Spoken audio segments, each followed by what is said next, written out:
Olá! Hoje vamos falar do romance Enquanto Eu Não Te Encontro, do Pedro Ruas, editora Seguinte. E tem três coisas para falar desse livro. Primeira, ele ganhou o concurso Clipop da Seguinte no ano passado. É um romance LGBTQIAP+, é complicado isso, hein? E é uma comédia romântica.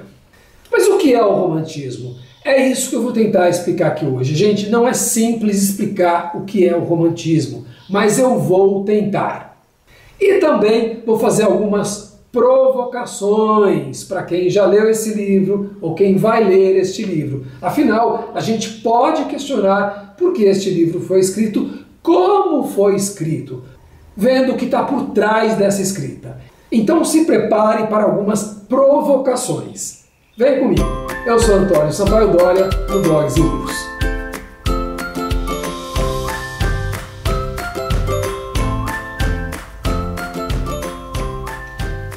A história básica desse livro é a seguinte. O garoto Lucas, de 19 anos, vai para uma boate em Natal, uma boate que se chama Titanic, porque é uma réplica do Titanic, olha só a capa, e se apaixona por um rapaz muito bonito. Mas aí tem um desencontro e ele vai ficar muito tempo sem encontrar o boy. E sofrendo por ter chegado tão perto desse amor ideal, romântico, e ter perdido tão rápido. Então, enquanto eu não te encontro, ele vai ficar refletindo sobre a vida dele, tentando aprender algumas coisas. Mas o que é o amor romântico? É isso que eu vou tentar explicar, gente. Não pense que é simples, porque não é. O romantismo surgiu no século XVIII.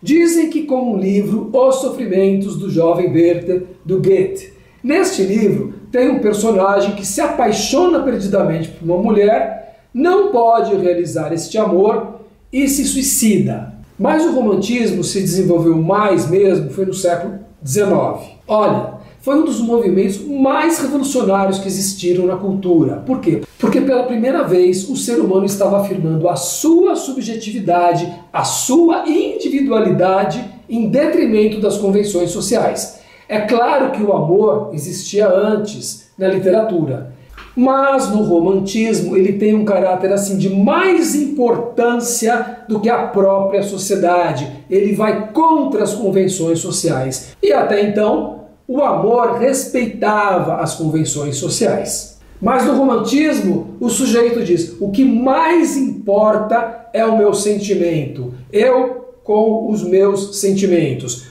Por isso os amores românticos são muito mais intensos e mais trágicos, e muitas vezes a história termina em morte. A ideia do amor romântico vai ser a coisa mais importante na vida, como se esse amor fosse me resgatar de todas as inseguranças, de todas as dificuldades, de todo o vazio que pode haver na minha vida. E nós ainda acreditamos nesse tipo de amor. Então, para esse jovem com 19 anos, esse tipo de amor é ainda mais importante. Por quê? Porque aí sim existem muitas inseguranças, existem muitos vazios. Então esse amor vai fazer ele se sentir aceito, amado. É uma coisa mágica quando acontece.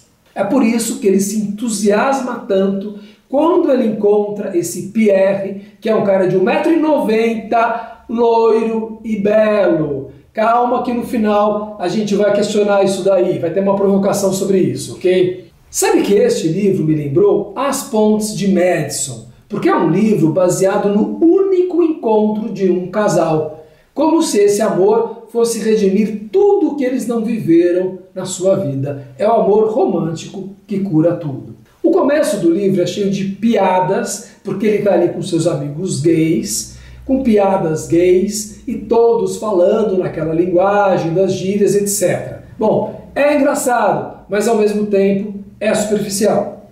Então eles vão para essa boate Titanic e ele vai encontrar lá o Pierre, esse jovem perfeito. Vão ficar juntos, mas depois vem o desencontro. E é neste momento que o autor vai tentar dar profundidade a essa história com várias reflexões dele, que está sozinho. Então eu vou ler umas partes aqui para vocês entenderem isso.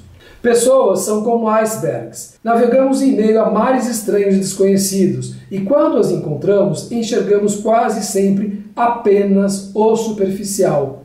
Nos reduzimos a acreditar na imagem evidente.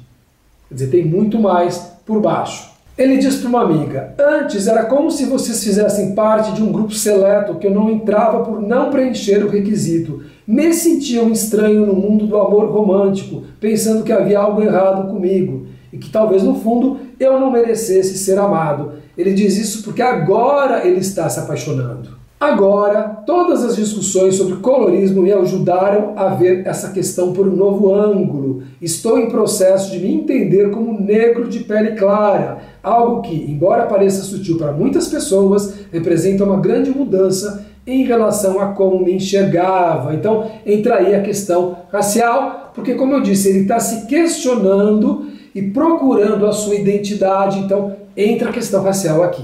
Tanto que um dos capítulos se chama Bem Acordado, ou Momento Autoanálise. Olha o que ele diz. Uma das minhas descobertas foi realmente chocante. A razão pela qual não conseguia me apaixonar era delicada. Eu não gostava de mim.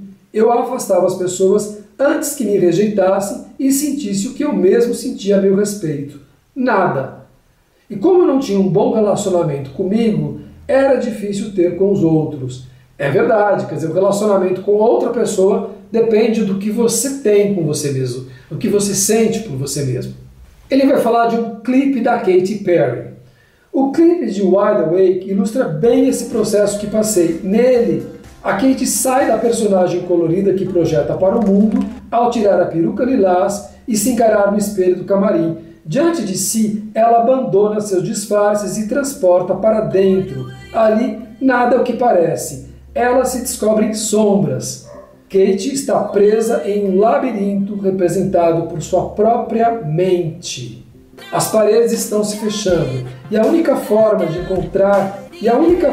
atravessar o caminho que se estreita é se apegando à sua luz. Então aí ele está falando desse clipe da Katy Perry para falar dele mesmo, que ele está tentando se descobrir.